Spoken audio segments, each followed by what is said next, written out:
Здравейте, аз съм Анна, изкуствен интелект и ще ви обясня следващите стъпки.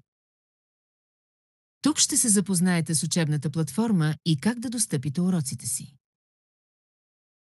На началната страница изберете входа в горния десен ъгъл. Изберете своята електронна поща и парола, с която сте се регистрирали.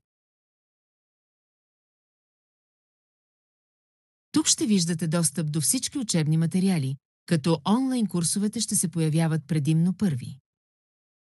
Намерете вашият курс. Това е вашата учебна среда. Някои части от нея ще са на английски език. Вие може лесно да смените езика с друг наличен, като отидете в горния десен ъгъл, след което изберете Edit профил. Както споменахме, някои менюта ще бъдат английски език. Първата зона може да промените вашето име. Или използвайте вашето истинско име на латиница, за да е коректен вашият сертификат. Моля, въведете телефонен номер. Може да качите своя снимка.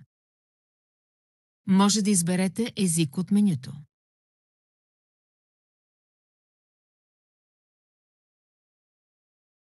След като изберете език от менюто, натиснете Save и може да затворите менюто. Сега може да изберете своят първи урок. Накраят на първият урок в долния десен ъгъл е бутонът за следващият урок. Може да достъпите следващ урок, само ако сте завършили предходният. Накрая на следващият урок имате два бутона, долу вдясно за следващ урок.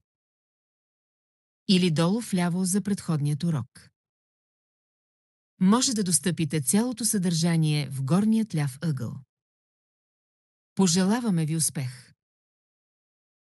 Нека мъдростта, която придобивате, да осветява всяка ваша стъпка.